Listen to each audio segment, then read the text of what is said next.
嗨，大家好，我是探评书。今天是2026年1月14号。这一期我们繼續聊聊俄羅斯入侵烏克蘭，看一看烏克蘭戰場上又有什麼變化。今天是俄羅斯侵略烏克蘭的第1421天，也是烏軍進入庫爾斯克的第527天。前線總共發生了219次戰鬥，其中46次在波克羅夫斯克方向，44次在胡里亞波爾方向。波克羅夫斯克方向仍是前線戰鬥最激烈、最炙熱的作戰區域之一。俄軍在此持續發動進攻，一次又一次的進攻迎來一次又一次的被阻擊。俄軍重點採取漸進式推進滲透戰術，試圖對波克羅夫斯克、米爾諾赫拉德城市群進行施壓。然而，雖然俄軍傷亡持續攀升，其地面情況卻未見顯著改善。烏軍仍在波克羅夫斯克北部和米爾諾赫拉德北部堅守關鍵的防禦陣地。位於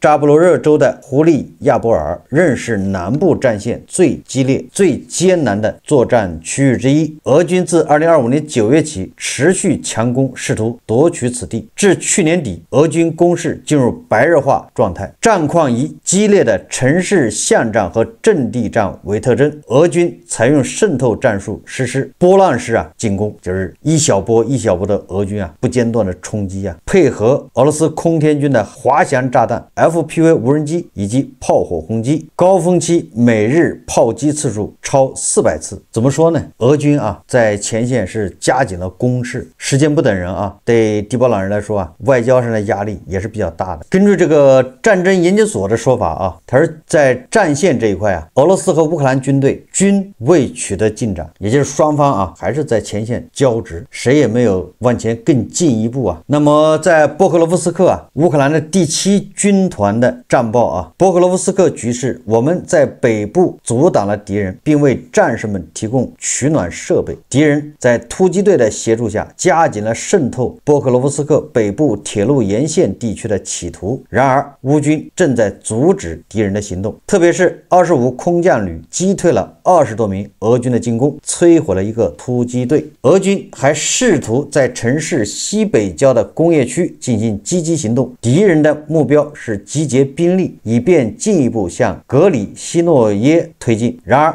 烏軍正在採取先發制人的行動，使用攻擊型無人機和火炮阻止敵人集中兵力和資源或發動進攻行動。目前，寒冷的天氣使雙方都難以開展作戰行動。烏軍正在獲得在低溫下保持戰鬥力的必需物資，也就是說烏軍的這個後勤保障還相對好一點，就是還有取暖設備。你要知道在這個波克羅夫斯克那可是冰天雪地天寒地凍，如果沒有這些取暖設備，那些士兵的行動會受限。特別是已經組織向戰鬥人員運送保暖衣物和個人取暖設備。與此同時，戰區的後勤保障仍然困難，重型無人機和地面機器人系統正被用於補給。也就是通過這個烏克蘭的第7軍團的這個匯報現在向波克羅夫斯克北部運送後勤物資都靠無人機和地面機器人來進行。這就從這個就可以看出雙方這個戰鬥多麼慘烈就是互相把對方都封鎖了。我估計俄軍的後勤補給也靠無人機。在這個庫皮揚斯克烏克蘭第13叫哈爾季亞作戰旅已控制庫皮揚斯克市政府行政大樓，他們與庫皮揚斯克戰術小組一起正在完成對該市的清剿工作。此前，烏克蘭國民警衛隊第2軍指揮部成功領導了此次行動。也就是說這個庫皮揚斯克的市政府行政大樓已經被烏軍給拿下了。那現在在庫皮揚斯克被包圍的這個俄軍已經很少了，恐怕就1-2個據點。我們再看看雙方對對方縱深領域的這種轟炸1月13日凌晨，也就是從1月12日晚上18點起，俄軍發動了對烏克蘭的空襲。俄軍使用18枚從俄羅斯庫爾斯克州、布良斯克州、沃羅涅日州以及克里米亞發射的伊斯坎德爾彈道導彈和 S-300防空制导導彈，使用7枚從俄羅斯庫爾斯克州和比爾格萊德州發射的伊斯坎德爾 K 巡航導彈，使用了293架攻擊無人機，包括天竺葵等類型，發射方方向為俄羅斯的庫爾斯克、奧列爾、沙塔洛夫、米列羅沃、普里莫爾斯科以及克里米亞的卡恰，其中約200架為天竺葵。俄軍從4個地點對哈爾科夫州、扎波羅熱州、第聂伯羅、彼得罗夫斯克州以及基輔州實施了導彈打擊。這是俄羅斯的這個對烏克蘭的轟炸一刻也沒停過那烏克蘭對俄羅斯的打擊呢，當然也沒有停止1月11日烏克蘭武装部隊總參謀部在社交媒體宣布，烏軍把俄能源巨頭盧克石油公司在里海的3座海上鑽井平台給炸毀了烏克蘭夜間襲擊俄羅斯盧克石油公司位於里海的3座鑽井平台，以此削弱俄方戰爭資金籌措能力。烏克蘭參謀部在電報頻道證實，弗拉基米爾·弗拉諾夫斯基等3座平台遭到直接打擊。近期烏方持續加大對俄能源資產打擊力度，覆蓋煉油廠、海運碼頭以及影子艦隊油輪，以此削弱俄方戰爭經費來源。另外，俄羅斯沃羅涅日州夜間遭烏無人機襲擊，烏克蘭安全局與烏克蘭武裝部隊、海軍一起襲擊了俄羅斯塔甘羅格的一架無人機生產廠。該生產廠負責攻擊偵察無人機以及叫海鷹型無人機組件的全流程設計、製造和測試工作。這些無人機主要供俄軍使用。這個工廠也遭到烏軍無人機的打擊俄羅斯奧列爾熱電廠再次遭到襲擊。根據影像資料顯示，受衝擊後，該設施已被濃煙籠罩。這是奧列爾熱電廠數日內第2次遭到烏軍無人機的打擊。烏軍的總司令謝爾斯基說他說去年也就是2025年俄羅斯企圖通過擊敗烏克蘭來結束戰爭，計劃佔領頓涅茨克、盧甘斯克和扎波羅熱地區的剩餘領土、赫爾松州右岸地區，並推進至奧德薩，切斷烏克蘭的出海通道。據他介紹，烏克蘭國防軍挫敗了這些計劃，阻止了敵方實施戰略突破。過去1年，烏克蘭軍隊給敵方造成的傷亡超過41.8萬人，致使俄羅斯長期無法增援其軍事集群。2025年，烏克蘭成功將自身人員傷亡降低了13%，也就是給俄羅斯加大傷亡的同時烏軍自身的傷亡降低了13%，此消彼長這對俄羅斯來說打擊是非常大的。烏克蘭總統澤連斯基1月12號發表了他的晚間視頻講話。澤連斯基說我已與談判團隊會面，就同美方團隊溝通各項成果進行研討。第二個，我方多份文件已基本準備就緒，隨時可以簽署，也就是萬事俱備只欠東風。特朗普你這個和平協議簽不成，不能怪我澤連斯基，我這邊已經準備好了隨時簽字。澤連斯基說俄羅斯的所作所為與言辭論調絲毫沒有顯露出其要結束戰爭或是為結束戰爭做準備的意願。也就是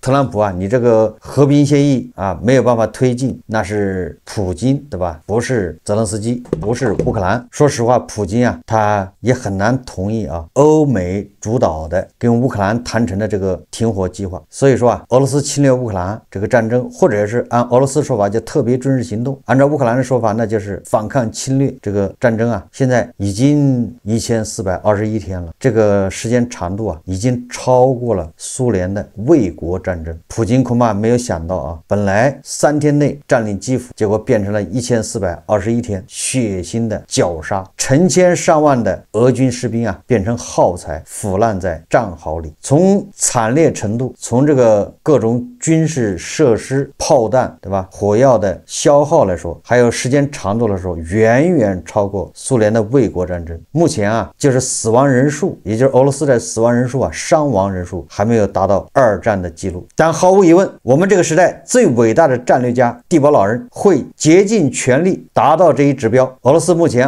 傷亡已經超過120萬，如果繼續這麼下去，總有一天會超過蘇聯的衛國戰爭傷亡人數。如此同時偉大而強大的俄羅斯正在迅速滑入經濟和人口的深淵。俄羅斯這個詞本身也變得極其不雅和具有侮辱性，這是歐洲媒體的報道那我們再看一看外交以及國際援助。英國的《金融時報》報道他說澤連斯基和特朗普可能下周在達沃斯論壇期間會面。特朗普至今仍未同意在烏克蘭戰事結束後支持歐洲軍隊進入烏克蘭，若沒有美國的支持保證，英國和法法國都很難派遣軍隊。所以說啊，最終啊還是要特朗普這邊簽字，而特朗普這邊變數還是很大的啊。計劃參加達沃斯論壇的有意大利、德國、法國、加拿大和英國的領導人，以及歐盟委員會主席。會議的主要目標是爭取美國對在巴黎提出的烏克蘭安全保障提議的支持。特朗普雖然嘴上同意了，但是啊，要讓他簽字，這恐怕還要磨啊，中間還有很多變數啊。一位歐洲官員表示，如果沒有美國的支持，歐洲軍隊進入烏克蘭的計劃將無法實現。這個恐怕也是事實啊。歐洲各國首都對特朗普在與俄羅斯達成和平協議後支持烏克蘭的個人意願程度感到擔憂。澤連斯基說啊，他說我們的談判團隊啊提交了一份關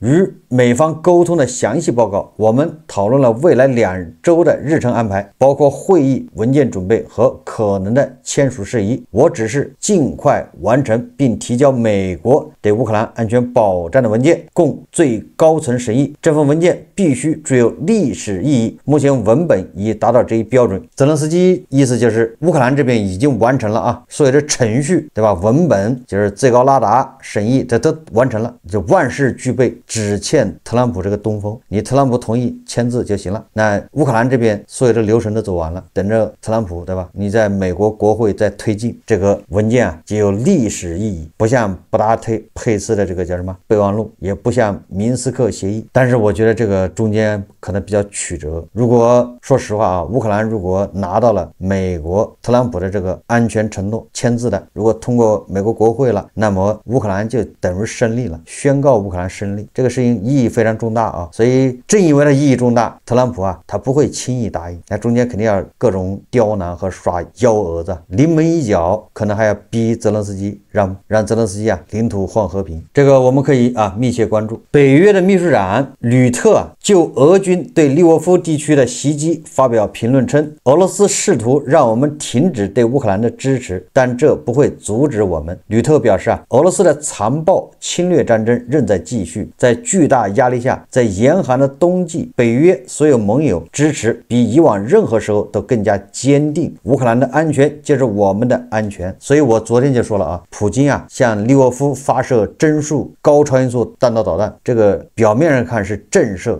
威脅北約和歐洲，實際上是搬起石頭砸自己腳。也就是你越這樣，歐洲越害怕，越害怕他越要利用這次機會把俄羅斯拖垮，就這麼簡單，對吧？你都這麼流氓了，誰不怕呀？一怕怎麼辦呢？那趕緊趁着機會支持烏克蘭，把俄羅斯拖垮，沒有選擇。如果歐洲北約這一收手，那完了，對吧？那就有永遠吃不盡的苦頭和受不盡的羞辱和這個侵略。所以我說這個普京啊，表面上啊強硬，實際上是臭棋一招啊。這個時候還在威脅歐洲，還在威脅北約，那人家更加團結。可以說啊，普京啊作為一個世界啊知名的政治家，老一輩政治家，打個引號啊，老登政治家，普京老師啊陷入了熱戀之後啊，這個智商直線下降。俄羅斯這個時候怎麼着都應該表現出來一種人畜無害，對吧？要向歐洲民眾啊解釋，你看我們這麼可愛，北極熊怎麼可能還侵略呢？對吧？還不是被人打急了才侵略的嗎？我們可沒有一點威脅性，對吧？都要表現出這個形象啊，是吧？結果他表現出是一個流氓，對吧？是要威脅，動不動和平，動不動這個核彈伺候，煤氣罐伺候，這回還來個增速超高音速導彈要炸這個北約，那你不是找打嗎？烏克蘭總理斯維里登科表示啊，他說今年挪威將根據南森計劃向烏克蘭再撥款83億美元。初步來看，這些資金用於實施軍事項目和確保社會穩定。挪威還計劃向挪威發展基金追加撥款，用於烏克蘭商業發展和投資項目。這個挪威對烏克蘭的援助那是不遺餘力啊，好像挪威還不是歐盟國家吧？我可能記錯了啊。就是挪威它實際上它是得益於這次俄羅斯侵略烏克蘭的這個戰爭，因為歐盟啊，德國對吧，就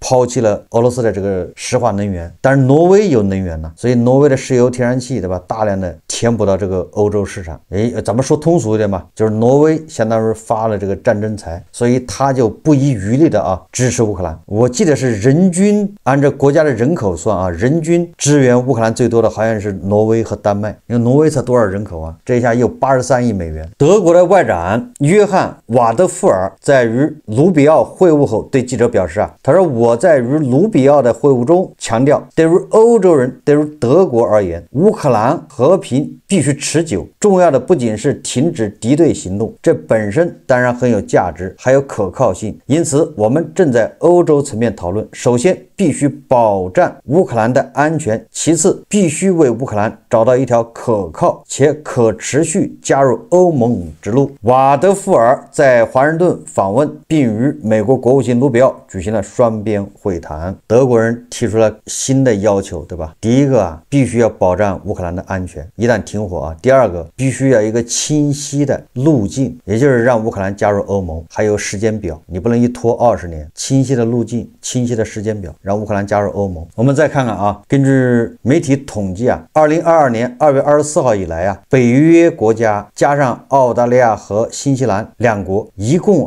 援助烏克蘭費用1900億美元，烏克蘭自己軍費開支約2100億美元，這個加到一起就是4000億美元而俄羅斯用於軍費開支估計已超過7000億美元，根據第三方的估算應該是7500億美元。從這個數字來看俄羅斯的這個家底應該是已經被掏空了，因為大家要知道2014年俄羅斯吞并克里米亞以後它已經遭到美西方的制裁，這個本來經濟就比較困難了，這一下7000億美元一出去，再加上它還有3000億美元不是被這個美西方給凍結了嗎？這就是上萬億美元的資金，就俄羅斯這個小體量對吧，怎麼扛得住呢？這個歐洲制裁又來了瑞典和芬蘭共同敦促歐盟通過強有力的第20輪對俄制裁方案，呼籲採取進一步的措施，就俄烏戰爭加大對莫斯科的壓力，提出優先事項包括全面禁止歐盟企業為運輸俄羅斯石油、天然氣和煤炭的船舶提供海事服務，加強對俄羅斯化肥出口的管控，並取消對俄奢侈品出口的價值門檻，實質上全面禁止此類商品出口。你看看第20輪制裁又在路上了箭在弦上，這個勒在普京脖子上的繩子又多了一個，壓垮俄羅斯的這個稻草你也不知道是哪一根。總之現在一根一根的往上加呀。大家也知道吧，自從特朗普這個不講武德，派三角洲部隊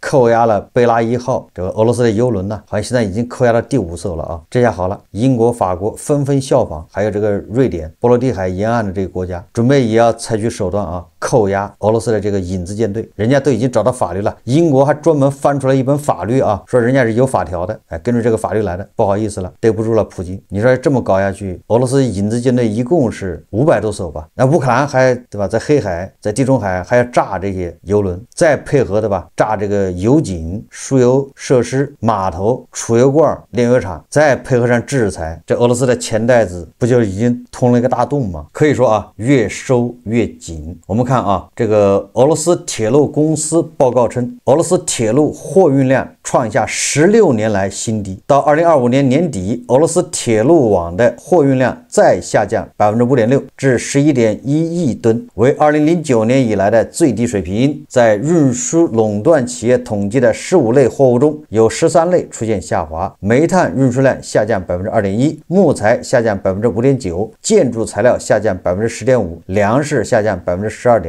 由於煉油廠維修，石油貨運量下降 5%， 工業原材料貨運量同比暴跌 16%， 黑色金屬貨運量同比暴跌 17.7%。就是這些數字說明俄羅斯的經濟已經到了這個非常緊繃這麼一個地步。鐵路貨運量下降，你這什麼意思就是經濟不景氣說簡單點就是高速公路上沒車跑，你說它能好得了嗎？我們再看美國指責俄羅斯破壞特朗普的和平計劃，華盛頓譴責俄羅斯襲擊烏克蘭能源基礎設施，稱其是對特朗普和平努力的侮辱。美國副大使塔米布魯斯在聯合國安理會上發表了上述聲明，他表示美國比以往任何時候都更接近達成協議，但俄羅斯卻不斷升級衝突，包括使用奧列什尼克導彈。布魯斯強調，此類行動破壞了談判，並導致戰爭升級。他回顧說莫斯科曾在2025年支持一項由美國支持的聯合國安理會決議，該決議呼籲結束戰爭，並敦促俄羅斯用實際行動兌現承諾。這個不管怎麼說啊，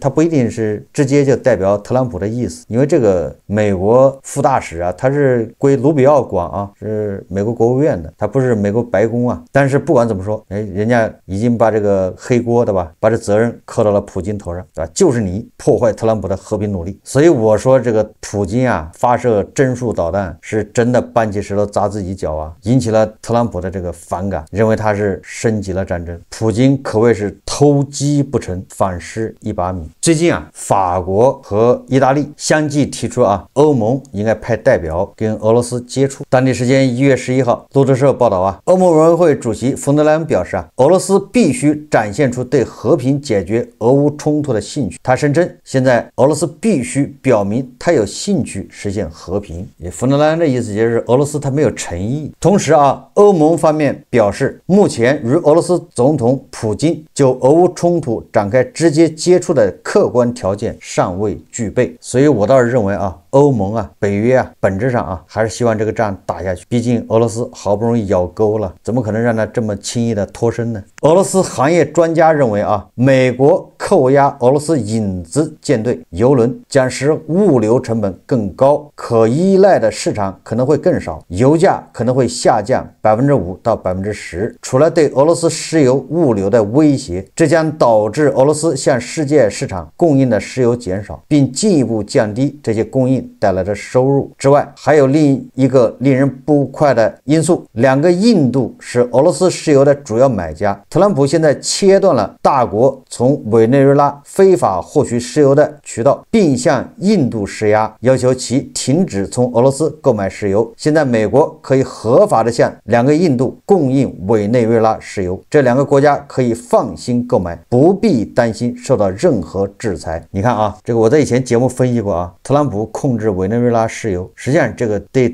普京來說就是釜底抽薪。如果接下來啊，特朗普再能控制伊朗，那俄羅斯就是不戰自亂。咱們一直分析啊，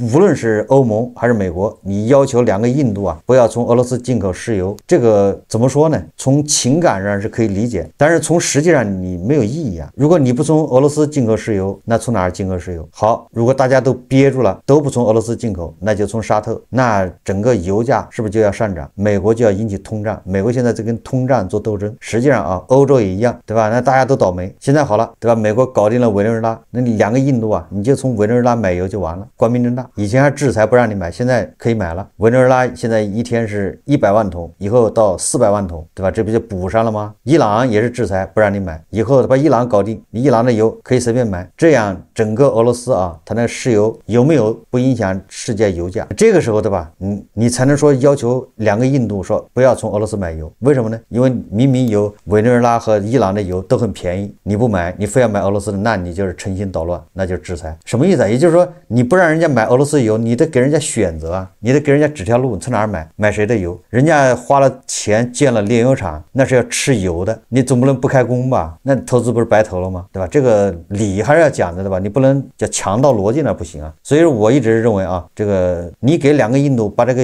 原油的渠道給找到，對吧？你又不讓人家從俄羅斯買，又不讓人家從委內瑞拉買，又不讓人家從伊朗買，那如果真的這兩個印度做到了啊，那這個世界油價就要暴漲，對吧？它只能從沙特、從伊拉克、從澳大利亞進口。所以說特朗普啊搞定委內瑞拉，如果接下來再搞定伊朗，實際上啊這個世界大概是60%以上的石油就是特朗普能搞定，剩下的就是什麼歐佩克了吧，然後完全可以不搭理俄羅斯了，那俄羅斯自己玩吧，這叫釜底抽薪。這個俄羅斯媒體說啊，他如果美國控制了伊朗，那麼伊朗石油也將不保，到那時候俄羅斯還能指望什麼市場呢？物資供應成本將增加10%到15%，老舊油輪的保險狀況令人擔憂，運營成本將更高，尋找途徑比經北極或者裡海的替代路線將增加物流成本。裡海也不安全呢，現在烏克蘭無人機已經飛到裡海了啊。總體而言，石油出口下降5%到10%，加劇預算赤字，並使 GDP 增速放緩0.5%，務，這將進一步增加俄羅斯對大國的依賴，加劇地缘政治風險。你看啊，俄羅斯人到現在了，褲衩子都打掉了，屎都快打出來了，他還不願意倒向大国，就是不想依赖大国，不想沦為大國的叫什麼原材料供應国。这個黃俄看了之後恐怕又理解不了了吧？就俄羅斯打成這樣了啊，他還不願意。你看看，進一步增加對大國的依賴，也就是說他不想變成大國的這個原材料供應國。這是俄羅斯媒體說的啊，運輸成本是造成衝擊的主要因素，成本將會上漲，船東將在定價中加入風險溢價，西方公司的拒絕迫使船東轉而選擇俄羅斯或亞洲的保險，這些保險費用更高且更難獲得港口的法律認可。最終，如果買家同意從受制裁的油輪上接收有毒原油，這個有毒打引號，也就是說被制裁的啊，俄羅斯將不得不進一步提高布倫特原油價格的折扣幅度。也就是说，誰来買单吧？印度冒着制裁的風險從俄羅斯進口油，圖什麼呢？說俗一點，不就圖便宜嗎？今天我看西方媒體報道啊，2個印度啊從俄羅斯進口的石油，這2年說節省了數十億美金，但是他怎麼算的我也不知道啊。人家結論就是2個印度從俄羅斯進口石油節約了數十億美金。這個節約的錢是誰讓出來的呢？不就是俄羅斯嗎？所以說啊，美西方現在開始打擊俄羅斯的影子艦隊，烏克蘭開始炸石油設施、油輪、這個油田，再加上新的一輪制裁，俄羅斯還能堅持多長時間呢？有的時候你想一想啊，特朗普雖然是亂拳打死老師傅，但是有的時候你看看，你仔細想一想，發現他可能醉翁之意不在酒啊，對吧？你看他一會兒又是格陵蘭島，一會兒是抓馬德羅，反正你最後繞來繞去，好像受傷的都是地保老人呢，對吧？曲里拐彎的，實際上最終啊都是釜底抽薪。所以你看這麼長時間，普京不敢出來說話，恐怕他也不好說什麼，他也不敢跟特朗普撕破臉，對吧？他還表面維持跟特朗普的關係，為什麼呢？好不容易打了4年，這美國一直不搭理他，現在特朗普一上來搭理他，他這可不能把特朗普得罪了。在美國再跟特朗普跟拜登一樣不搭理他，那就麻煩了。所以說地保老人苦啊，牙打掉了往肚子裡咽了，所以只能讓手下人出來叫喚叫喚，自己呢暗自神傷啊。地保老人想給世界營造的就是個什麼呢？我是個大國，對吧？我不管怎麼着，我跟美國還可以坐在那兒聊聊天，坐到一起談一談，這就是大國的地位。你拜登你不搭理我是怎麼回事呢？就不理我，一個超级大國不理我，那我怎麼能叫大國呢？所以說現在这個特朗普一理他吧，他这非常珍惜這個機會，他可不想得罪特朗普。所以你看，自從抓了馬德羅到現在啊，一系列這麼長時間，普京本人沒有出來做任何表態，雖然刀刀都是指向俄羅斯，對吧？就是刀刀致命，都是直接打臉。你看把你的油輪給扣了，這不叫打臉呢？而且就是在你的核潛艇和軍艦的這個注視之下，把你油輪給扣了，這臉打得啪啪響。但是地保老人都忍了，我有理由相信啊，地保老人已經憋成內傷啊，好不容易憋出一個針數導彈，結果又被一頓毒打，這地保老人也不容易啊。好，這期節目啊，咱們就聊到這裡，感謝大家收看。如果喜歡我的節目，歡迎訂閱轉發，也可以在下方留言評論，謝謝大家。